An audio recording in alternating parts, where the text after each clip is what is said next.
ये देखুন মাছগুলো ভাজা হয়ে গেছে। আজকে ঝিঙে আলু মাছের ঝোল করব।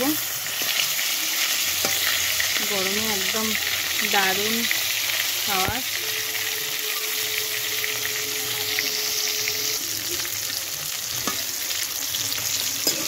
মাছগুলো সব ভাজা হয়ে গেছে, এবার আমি তুলে নিচ্ছি এক এক করে।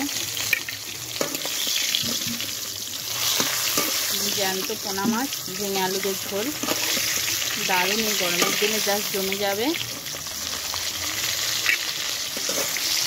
না বাবা, তুমি ঠিক কায়দা করতে পারবে না, চারিদিকে ইয়ে হয়ে আছে। আমি কায়দা করতে পারি, ভালো কায়দা। মাছগুলো সব ভাজা হয়ে গেল, আমি সবকটা তুলে নেব। মাছগুলো সব তুলে নিয়েছি, নিয়ে ওর মধ্যে আবার একটু তেল দিয়ে দিচ্ছি।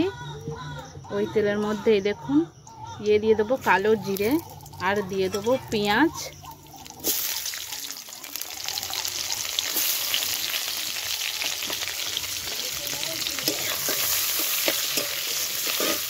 ওর মধ্যে আলু কেটে রেখেছি, আলুগুলো দিয়ে দেবো। আলুগুলো দিয়ে দিচ্ছি।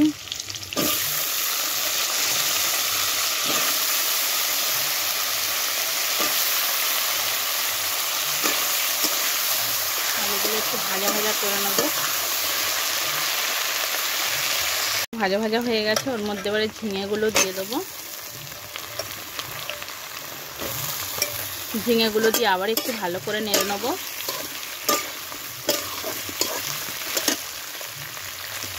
এবার আমি একে একে মশলাগুলো দিয়ে দেবো। এই দেখুন, প্রথমে দিলাম এই হলুদ গুঁড়ো, দিলাম লঙ্কার গুঁড়ো, আর দিয়ে দেবো জিরের গুঁড়ো। দিয়ে একসাথে আমি ভালো করে নেড়ে নেব।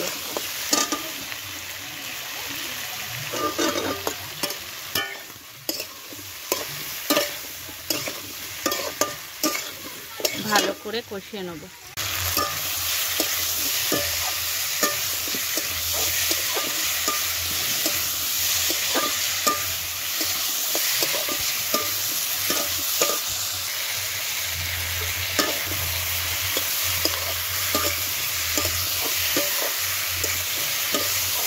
মশলাটা কষা হয়ে গেছে সব কিছু সবজি আলুর সাথে। এবার জলটা দিয়ে দেবো। যেহেতু হালকা পাতলা ঝোল এই গরমে, তার জন্য একটু বেশি করেই জল দিলাম, যতটা লাগবে আর কি। দেখুন আমাদের গাছে এই উচ্ছেগুলো হয়েছে, করলা আর কি, এরকম বড় বড় সাইজের, ছোটও হয়েছে। এই উচ্ছে আলু করলা আলু ভাজা করে নেব।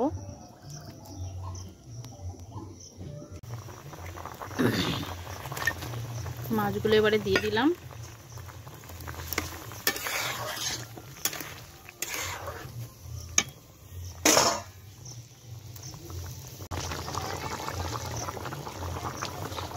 ঝোলটা পুরো কমপ্লিট, এবার আমি নামিয়ে নেব। ঝিঙে তো গলে গেছে, আলুগুলো সিদ্ধ হয়েছে নাকি দেখে নেব। হ্যাঁ, আলুগুলো সিদ্ধ হয়ে গেছে, এবার নামিয়ে নেব। করেছিস অনই করিসনি, আমি একটাই অন করলাম। এই দেখুন ঝোলটা পুরো কমপ্লিট, এই যে নামিয়ে নিয়েছি।